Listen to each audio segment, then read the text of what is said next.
Bienvenidos todos y cada uno de ustedes a este jueves de podcast en Políticamente Incorrectos. Mi nombre es Fernando Cortés, tengo el gusto de platicar con la abogada Patricia Montalvo, quien nos va a hacer el favor de decirnos de qué es lo que vamos a estar platicando el día de hoy. ¿Qué tal, Fer? Me da muchísimo gusto de saludarte y el día de hoy vamos a estar platicando de nueva cuenta de la Cuarta Transformación y de esta serie de reformas que obviamente van a acompañar todo este sexenio.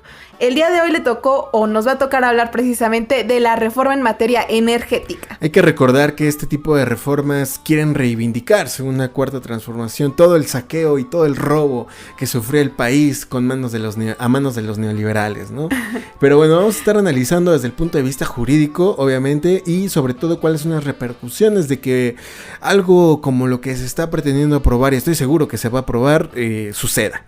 Sin embargo, tenemos que ir a comerciales, ya nos conocen, entonces los dejamos con estos tres bellos spots. Cotizar y contratar un servicio legal nunca había sido tan fácil. Hemos reinventado la forma de ejercer la abogacía y la solución a tus conflictos está a unos cuantos clics. Sigue estos pasos. 1. Entra a nuestra página de Facebook y presiona la pestaña de Servicios. 2. Lee nuestro catálogo, ubica tu asunto y dale clic. 3. Presiona el botón Cotizar y ¡listo!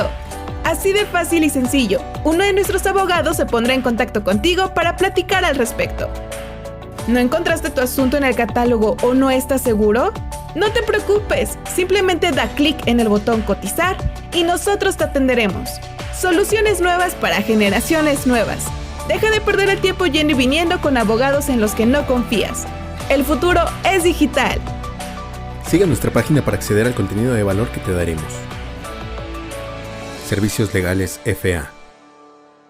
¿Te gusta estar informado, pero tus ocupaciones diarias te impiden dedicar tu tiempo a buscar información o simplemente estás harto de los medios amarillistas que solo desinforman? Aprovechando la metida de pata de WhatsApp, hemos creado nuestro canal de Telegram donde publicamos las noticias más sobresalientes en los ámbitos económico, político, legal y social de México y el mundo. Nunca nadie más volverá a verte la cara de idiota, porque lo sabrás todo. Encuéntranos como @derechoenfa desde el buscador de Telegram o ve a la descripción de este podcast donde encontrarás el enlace directo para suscribirte. Ahora sí, regresamos. Y ya de vuelta a estos comerciales más neoliberales que Carlos Salinas de Gortari, hay que empezar a entrar en materia. Y bueno, recordemos que como bien comentas, el objetivo principal de la Cuarta Transformación y es seguir justamente esta línea de reivindicar a México, de devolverle a México lo que le arrebataron esos malditos gobiernos neoliberales. Y es precisamente por eso que lo que ahora hace Andrés Manuel es abolir todas esas reformas. Es como una especie de subenmendar lo que desarreglaron otros. Entonces, ahora toca el turno, ya lo vimos con la reforma educativa, así como lo hizo Enrique Peña Nieto, bueno, pues Andrés Manuel llegó y planteó su reforma educativa, ¿no? Y lo mismo sucede ahora con la reforma energética. Recordemos que esta reforma energética ya tiene varios antecedentes, de hecho, desde el sexenio de Felipe Calderón. Él es quien propone precisamente de manera principal esta idea. Sin embargo, la misma bancada del Partido Revolucionario Institucional es quien se opone a que pase esta reforma. Y bueno, finalmente se tiene algo similar en el año 2008. Sin embargo, ya quien la plantea de manera más estructural y definida es precisamente Enrique Peña Nieto, ya en su sexenio en el año 2013, porque resultó que siempre sí la necesitábamos para México. Más o menos este es el contexto un poco histórico que nos da origen a estar el día de hoy aquí platicando nuevamente de la reforma energética. Y de la Cuarta Transformación, ¿no? Pero bueno, yo creo que #team Borolas, ¿no? Al final de cuentas yo creo que muchas cosas de las que él intentó hacer en su momento se han venido haciendo. O sea, ¿sí te das cuenta de eso? Sí, claro, y es que además recordemos que Calderón, ya comentábamos en el podcast del día lunes, él ya había tenido cierta experiencia en materia energética. Pues fue secretario antes de Energía. llegar a la presidencia, exacto. Entonces él ya sabía qué es lo que hacía falta y él estaba, bueno, más bien él era conocedor de lo que sucedía en el mundo. Recordemos que es un espacio de transición. Efectivamente, pero bueno, otra cosa que es importante señalar, pues es el hecho del proceso legislativo, ¿no? Ahorita, bueno, no ahorita, desde siempre, y no solamente con Morena, ni con el PRI, o con el PAN, ¿no? O sea, desde hace, yo que sé, 30, 50, 60, 70 años, El poder legislativo, que es la Cámara de Senadores y la Cámara de Diputados, no sirve más que para cumplir los caprichos, a quien esté sentado en la silla del águila. Me maman decir la silla del águila. Pero bueno, ustedes entienden, ¿no? El presidente, el poder ejecutivo, ¿no? Ellos mandan reformas y pues sus salchichincles son los encargados de aprobarlas así, como si no pasara nada. O sea, nada más alzan la manita, todos a favor, nadie en contra, cuántas abstenciones y pues ya pasa.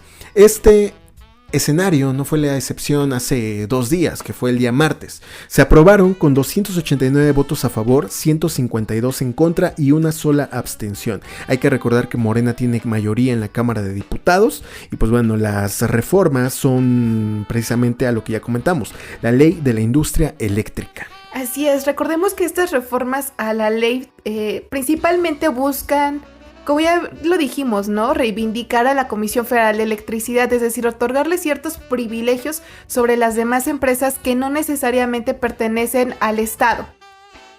Entonces, lo que buscan es justamente eso. ¿Qué es lo preocupante de este tipo de reformas?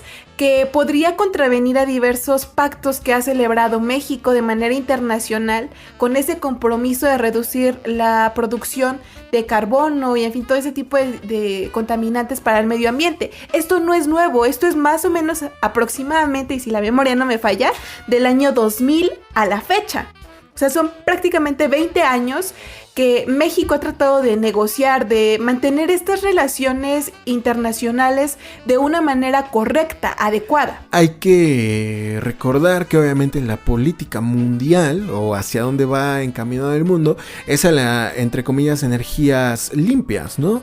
Lo que es la eólica, la solar, etcétera, ¿no? Y que aquí en México pareciera que intentan desprestigiar a cada momento. Ya vimos que cuando sucedió el apagón, las únicas las únicas lámparas que funcionaban eran precisamente las que estaban en las autopistas o en las calles, etcétera, que son precisamente con paneles solares y que tienen una batería, ¿no? Para nadie es una novedad que el mundo está cambiando, que el mundo necesita energías renovables y que precisamente al, aprobar estas reformas, pues se les va a dar preferencia a las energías que genera CFE, pero, oh sorpresa, no habría problema si CFE generara energía con métodos, limpios, y no es así. Utilizan combustóleos, utilizan gas. Ya vimos que precisamente por eso nos quedamos sin energía, 2-3 días, por la falta de suministro de gas de Texas, y también utilizan diésel. Entonces todo eso obviamente hace que emanen toneladas y toneladas cada año de dióxido de carbono a la atmósfera, que al final de cuentas es lo que hace que estemos como estemos, ¿no? Esa sería una de las principales consecuencias. Otras, como bien lo acabas de decir, es el hecho de todas las consecuencias legales que van a acarrear esto, obviamente lo dijimos, ¿no? No solo en el ámbito de romper pactos internacionales, ¿no? Y demandas internacionales, sino también por la libre competencia, que ahorita vamos a estar platicando sobre la jerarquía que van a tener, ¿no?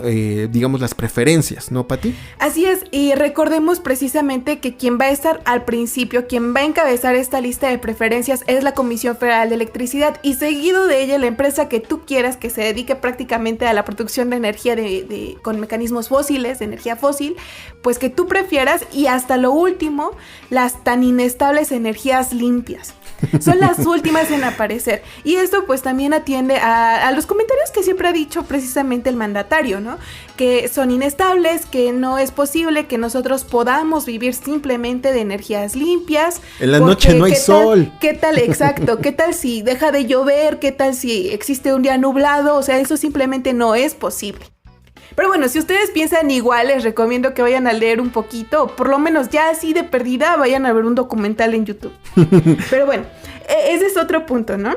Recordemos... Oye, yo creo que vale la pena poner en contexto a nuestra audiencia, ¿no? Ahorita tú hablas de preferencias, ¿no? Pero ellos no entienden, o a lo mejor no les queda muy claro, ¿de qué hablas con preferencias? ¿Por qué la CFE primero? O sea, ¿quién es el que se va a aprovechar o quién va a decir que... Para empezar, ¿qué es lo...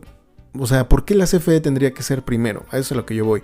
Hablamos de las subastas, ¿no? Así es, en este tema se supone que obligaban precisamente a la Comisión Federal de Electricidad a participar en esas subastas, donde todos, en teoría, pues como dice cualquier subasta, empiezan a pujar. La puja no es lo que haces no sé. Cuando vas al baño. Exacto, no.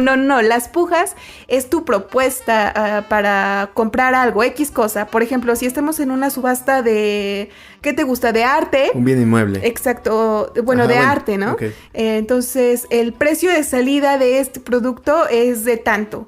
Y empiezan a hacer propuestas de en cuánto se vende. Entonces, lo que argumenta Andrés Manuel es precisamente que este tipo de subastas ponía en desventaja a la Comisión Federal de Electricidad. Quiero pensar, oye, yo no termino de entender su concepción, pero yo la percibo de la siguiente forma, que precisamente la Comisión Federal de Electricidad no tiene suficientes recursos para participar en una subasta frente a empresas que atienden más bien a capitales de particulares, que por consecuencia tienen mayor estabilidad y mayor solvencia económica. Entonces, ahora ya no se le da, la CFE ya no va a participar en esas subastas, sino que va a tener la posibilidad de elegir libremente cómo comprar y a quién comprarle. Efectivamente, hay que recordar que la CFE también compraba energía a particulares, o sea, porque la CFE no le alcanza su producción para abastecer a todo el país de energía, ¿no? Precisamente para eso son las pujas, para ver quién da el mejor precio. Así es. Recordemos también que esta reforma plantea ciertos aspectos positivos, pero bueno, más que ciertos, me atrevo a decir que es cierto factor positivo. Y el único factor positivo que podemos encontrar en esta iniciativa es justamente que el que menciona el Centro de Estudios de las Finanzas Públicas, que es un órgano de análisis apartidista del mismo Congreso, y este establece que la CFE puede obtener grandes ganancias con esta reforma. Una ganancia estimada que tiene la CFE es que sea de 135,000 millones de pesos siempre y cuando opere en un 90%. Para eso es importante recordar que actualmente la CFE opera una capacidad del 50%. Entonces, a grandes rasgos podremos vislumbrar que es una gran alternativa y podremos decir, pues está excelente, si se va a apoyar a esa empresa paraestatal, si se va a recuperar lo robado para México, exacto, entonces está excelente porque va a tener más dinero y va a tener mayor oportunidad de generar sus propias investigaciones y de realizarlo, ¿no? Sin embargo, recordemos que precisamente la reforma planteada en el año 2013 por Enrique Peña Nieto decía que no era tan viable que México, el Estado, por sí mismo invirtiera en investigación y corriera todo ese riesgo, porque al final del día era algo incierto para el mismo Estado. Entonces no podía exponer el capital del Estado. ¿Sí entendemos este punto? Sí, yo creo que sí, pero tendríamos que analizarlo desde el punto de vista de finanzas, ¿no? Por ejemplo, tú cuando haces una inversión, ¿no? Yo quiero, digamos, equipararlo a eso. Por ejemplo, existen algo que se llaman CETES, que son certificados de tesorería. Tú le prestas el dinero al Estado, literal, o sea, son como pagarés. O sea, tú le prestas, yo qué sé, 9 pesos con 50 centavos al Estado, que es digamos, un CETE, y él te regresa 10 pesos después de, yo que sé, una semana, 15 días, un mes, el plazo al que lo pongas. Entonces todo ese dinero es el que el Estado utiliza para desarrollar ciertos proyectos, para invertir en X cosa, y es lo mejor que puedes hacer porque es muy poco probable que el Estado mexicano te deje de pagar. Así es. O sea, si quieres invertir o si quieres ahorrar, ahorra en CETES. Sin embargo, si tú quieres, digamos, arriesgar el capital, que es como lo que estamos hablando ahorita, pues puedes invertir, yo que sé, en alguna fibra, puedes invertir en una SOFIPO, que al final de cuentas los llevan particulares, puedes invertir en un banco, en las famosas cuentas de inversión, etcétera. Hay muchas formas en las que tú puedes invertir el dinero, pero al ser particulares, al tener, digamos, poco alcance, poca fuerza y poca presencia en el mercado, es más probable que puedas perder tu dinero. Precisamente lo que sucede con este tipo de ahorros, ¿no? Que luego desaparecen y dejan a los digamos, contribuyentes, no son contribuyentes, a los ahorradores en ceros, ¿no? Entonces, a eso es a lo que nosotros vamos, ¿no? El Estado no quiere arriesgar ese dinero de la gente que le presta y sobre todo del mismo erario público, ¿no? No tiene por qué. Mejor que esos riesgos los corran los particulares, ¿no? Eso es más o menos la postura del Estado. Así es, más bien esa fue la postura del Estado en el año 2013 cuando se planteó la reforma y cuando se realizó. Sin embargo, ahora lo que pretende Andrés Manuel es reivindicar y que sea el mismo Estado el que tenga otra vez ese riesgo. A mí me parece un tanto, pues a mí no me parece viable desde mi perspectiva personal. Pero bueno. Es como lo que pasaba con Pemex, ¿no? Cuando ellos hacían las exploraciones de si había yacimientos en tal lado y luego resulta que no, y ya te gastaste $1 billón en la exploración, en esto y a eso es a lo que nosotros vamos. Exactamente. ¿No? Ese tipo de experimentación. Mejor que vengan, lo hagan los particulares con su propio capital y si encuentran dinero, o sea, no es que ellos se queden con los yacimientos en el caso del petróleo, ¿no? No es que, ni siquiera acuérdense con el petróleo. Que el petróleo, ajá, exacto, acuérdense que el petróleo y, por ejemplo, todo el territorio nacional y las áreas estratégicas son del Estado. Simplemente se les concede una licencia que es precisamente para extraer eso y para convertirlo, en el caso de, por ejemplo, de las refinerías o en el caso de la explotación de yacimientos de oro. O sea, las empresas mineras no se quedan con, digamos, con el pedazo de terreno donde están haciendo sus extracciones, simplemente es una concesión que les brinda el Estado, ¿no? A cambio de, obviamente, mucho dinero. Exacto. De hecho, justamente en la reforma del año 2013 se planteaban figuras, o más bien se crearon figuras que se llama productores independientes de energía, los PIE, pero no el pie con el que caminas, sino que este tipo de figuras eran encaminadas a cubrir esa necesidad de la Comisión Federal de Electricidad. La Comisión Federal de Electricidad no tenía dinero para invertirlo. Por eso se necesitaba el dinero extranjero o el dinero de particulares, porque no necesariamente... Y el poco que se tenía, pues no se iba a arriesgar, ¿estás de acuerdo? Exactamente, no era viable. Es ridículo que no tengas dinero para comer y quieras invertirlo en una Sofipo, exacto. En una fibra, ¿no? Exacto, en un sete, ¿no? En fin, ese tipo de circunstancias que sí parecen bastante ilusorias. Pero bueno, vamos a seguir platicando. Además de todo este conflicto, también hay varias cuestiones en materia legal. Recordemos que como esta reforma fue en el año 2013, del año 2003 al año 2020, 2021, obviamente se han suscrito distintos tipos de acuerdos, de convenios con empresas particulares. Tan es así que hasta la fecha existen 57 proyectos en operación y 17 más en ejecución. Esto es aproximadamente una inversión de 196,769 millones de pesos. Imagínate lo que le va a costar al Estado pagar las indemnizaciones. Además del costo económico que va a causar para el mismo Estado, recordemos que pierde credibilidad también frente a los inversionistas o posibles inversionistas, porque ya no existe la certeza jurídica. Sí, acuérdense que, bueno, con esto nos queda más que claro que Luis XIV se quedó pendejo al lado de López Obrador, ¿no? Al decir el Estado soy yo, no, el Estado es López Obrador. Entonces quizás mañana, bueno, a lo mejor no mañana, ¿no? Pero quizás en un año, pues se levanta de diverso ánimo el señor y dice, ¿sabes qué? Mejor sí regresamos, ¿no? A eso a lo que nosotros vamos, ¿no? Y vuelve a presentar una iniciativa y vuelve a cambiar las reglas del juego, a lo mejor no en materia energética, pero en otra, digamos, reforma estructural que se haya implementado en sexenios anteriores, ¿no? Como por ejemplo las que sufrieron en materia laboral, etcétera, ¿no? A lo que nosotros vamos es que ya no hay certeza jurídica de que lo que se reformó y los contratos que se suscribieron o los convenios que se suscribieron, como bien dices, con empresas privadas, se vayan a respetar, ¿no? Entonces, obviamente eso va a alejar la inversión de México. En lugar de hacerlo, más atractivo para la comunidad internacional y para los inversionistas internacionales, que bueno, ya dijimos que México es un país del tercer mundo. Estamos en vías de desarrollo, no nos podemos dar el lujo de decir, tú sí ven a invertir, pero tú no, pero yo voy a poner mis condiciones. O sea, realmente todos esos chairos que piensan que debemos de hablarle al tú por tú a Estados Unidos, a Gran Bretaña, a Alemania, o sea, tienen... pues yo creo que mierden el cerebro porque no entienden cómo funciona el mundo. Entonces, nosotros al alejar ese capital que realmente necesitamos, pues bueno, ¿dónde vamos a ir a parar, no? Claro, tampoco se trata de estar literalmente de lamebotas. No. Existe cierta cordialidad y... Pero es que necesitamos la inversión. Imagínate, exacto, todas las plantas, por ejemplo, armadoras, ¿no? Aquí de Puebla. O sea, Puebla es digamos, un estado que lo que más exporta son automóviles o autopartes, ¿no? Imagínate que de la noche a la mañana Audi y Volkswagen digan, no, pues sabes que ya no me conviene por lo del outsourcing, porque ahora pagamos más impuesto de ISR, porque etcétera. Vámonos a Guatemala, ¿no? Ahí nos dan mejores, digamos, oportunidades para hacer negocio. ¿Cuántos miles o cientos de miles de personas se van a quedar sin empleo? Eso es a lo que nosotros vamos. O sea, sí necesitamos esa inversión. Como bien lo dices, no es de andar de lamebotas. O sea, ay, por favor, invierte. No, simplemente se trata de hacer el país atractivo para que lleguen inversiones, ¿no? Exacto. Es lo único. Y de cuidar precisamente la imagen que tiene México con la comunidad internacional, porque las relaciones de México hasta antes del 2018 habían sido buenas.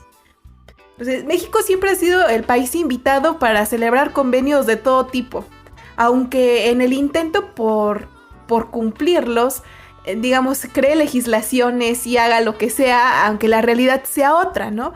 Pero México siempre ha estado como en ese camino, ¿no? Como pertenecer a un círculo selecto. O sea, te das cuenta que México pertenece a varias organizaciones donde están países como Estados Unidos, como Inglaterra, como Alemania, como Italia, etcétera, claro, ¿no? Y al final de cuentas dices, ¿qué hace México ahí? Exacto. O sea, no es que no lo merezcamos, pero, o sea, todavía nuestra economía no es tan robusta y todavía no tenemos ese posicionamiento que nos haría falta como precisamente hacerle frente a una potencia económica como lo es Alemania. O sea, pero hemos estado invitados, o sea, es como de ven, México, ayuda, participa, ¿no? Y ahora, ¿qué imagen vamos a dar? Exacto, al menos México era considerado como el amigo de todos.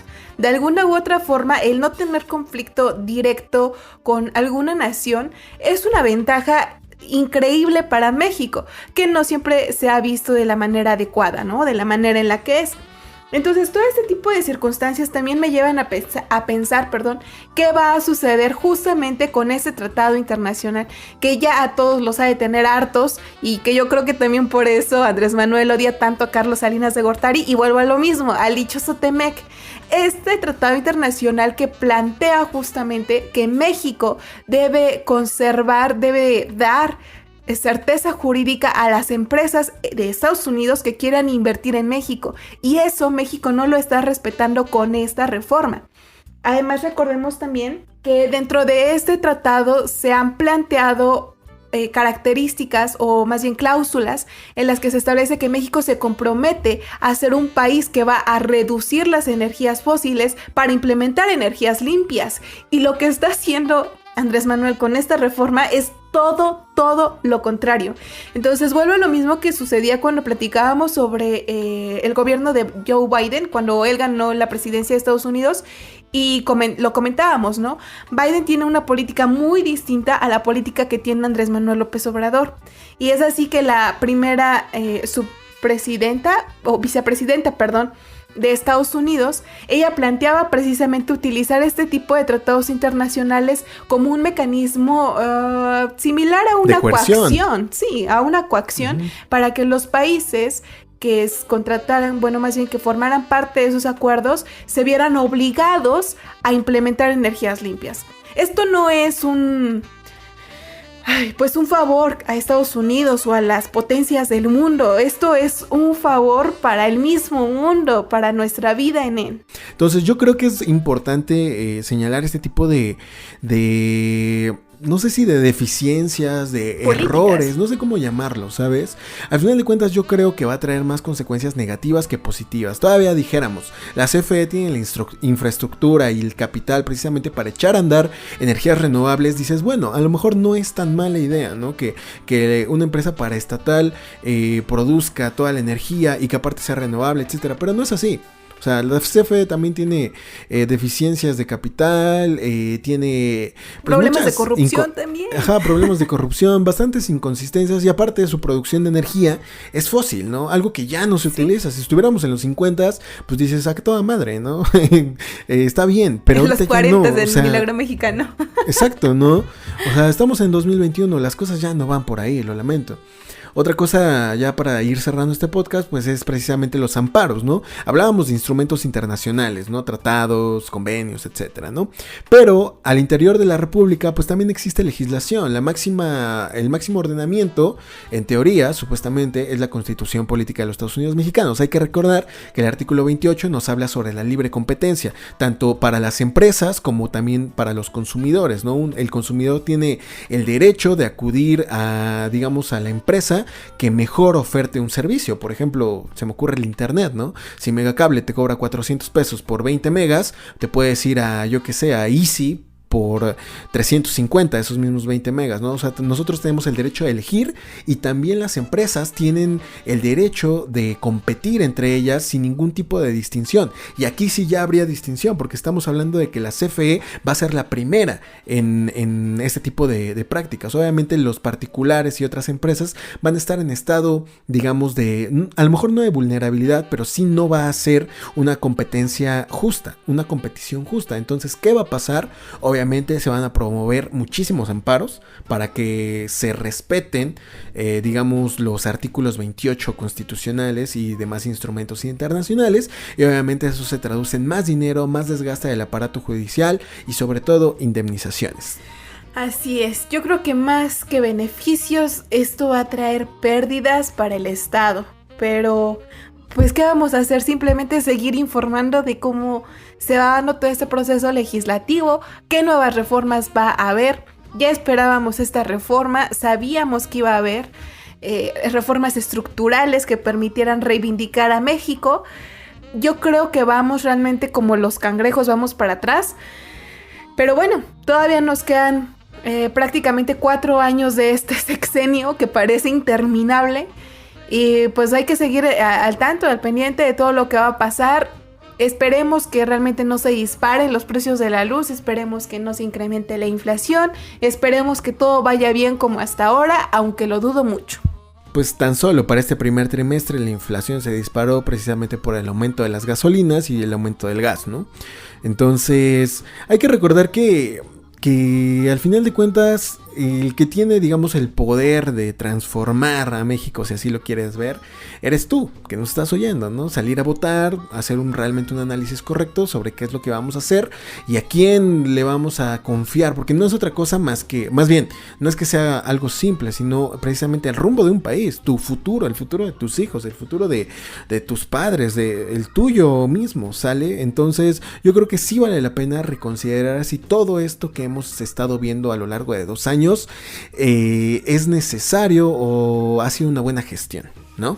Claro que sí, además recordemos que también este tipo de temas son un tanto complicados porque requieren cierta especialización o ciertos conocimientos previos.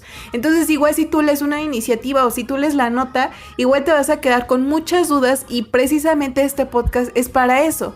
Realmente intentamos decir las cosas de una manera más simple para que todos puedan entenderlo. Ese es el punto del podcast. Ojalá realmente les sirva, ojalá les ayude a hacer conciencia sobre su voto. No les estamos diciendo que no voten por Morena o que vayan y voten por el maldito PRIAN que nos ha robado por tantos años.